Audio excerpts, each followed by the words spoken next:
It's Super Freddy!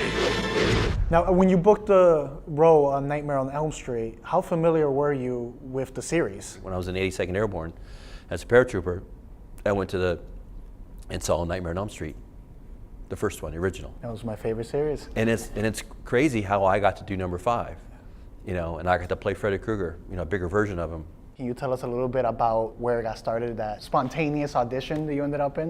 Went with a friend of mine to an audition, just to go to the audition, because we were going to go to Venice Beach and train. And we were both into bodybuilding. He finished auditioning. We were leaving, and the casting director asked me if I wanted to meet the director. And so I said, okay, walked in. It was an opportunity, right? Walked in, and he asked me if I could laugh like Freddy Krueger. Now, I could have been scared, said, nah, I don't want to do this. But I said, what the hell? And I just let out this big freaking hideous laugh, and he goes, that was awesome. Guess what? I want to hire you for the job. It was just phenomenal, and that's what really bit me to become, wow, I want to do this for a living. So after I did that Nightmare on Elm Street, I thought, oh, this is easy. And it wasn't. And not coming from an acting background, I had to learn how to become an actor, the process, everything about auditioning. I took classes every chance I could. I did 4 classes a week. Every night I'd spend hours doing scene study and improv and cold reading and audition techniques, and then it started clicking. I started doing better on auditions, and then I landed a movie called CIA Codename Alexa with O.J. Simpson and Lorenzo Lamas. The next thing I landed was Renegade with Lorenzo Lamas again. I actually watched that show. And so, yeah, so that guy, and I actually played, it was Jesse the Body Ventura was sitting next to me. We were the badass Butler brothers. And I was saying dialogue, like the cheesiest stuff, like, and I still to this day don't know how to say it the right way, but I'm in the driver's seat, Jesse the Body sitting there, I go, we go back there, we're gonna stir up some major badness. Really? Really, that's what we're saying? Major badness?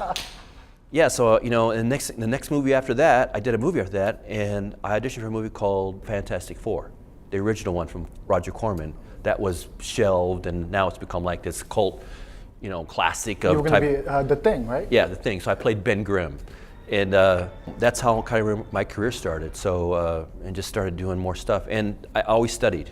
I always tried to get better. That's great though, because you'll see plenty of people, they'll be presented with an opportunity and they kind of become complacent. But like you had your opportunity and then you worked at it and you dedicated yourself, and it paid off. Agreed. That's how it's always been. I remember, this is kind of cheesy, and don't even laugh at me if you want to, but I put on my bathroom mirror, Michael Bailey Smith, Hollywood's new leading man. I'm 6'4", 270, 80 pounds. Not really probably going to happen. I had hair and I was pretty back then, and so, but it gave me the motivation, and so that kind of changed from that to being, I wanted to be a working actor where I could make a living, and that's what I did from, all through the 1990s to the 2000s and then 2010s. I've made a really good living. Now I've seen you've done quite a few of horror movies.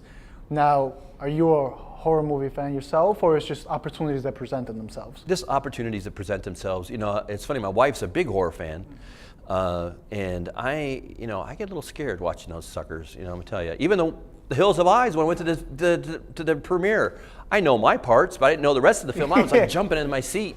My wife's going, are you kidding me? You were in the film. So, strange thing about it comes in like a big, nice big circle. When I did The Hills of Eyes, and we did a premiere in Hollywood, after the premiere we had a party, and Wes Craven was there, and I come up to him, I said, Wes, I have to tell you, this is my second Wes Craven film. And he goes, really? I said, yeah, believe it or not, I was Super Freddy in Nightmare on Elm Street 5. And he goes, holy crap, that's so cool. So it's pretty nice. And it's funny, I did the second one as well, Hills of Ice 2, different character. I played a character named Hades. They really liked what I did in the first one. That's actually what I was going to ask you. I found that interesting that you came back and it's a different character. Yeah, and so, and it's funny, there were some issues with the filming later on, and Wes ended up taking over the film. And especially when we came back to Los Angeles to do some pickups, and I got to be directed by Wes, and that was pretty remarkable because, you can tell when there's really great directors. There's some that'll like give you line readings and kind of just tell you exactly what to do.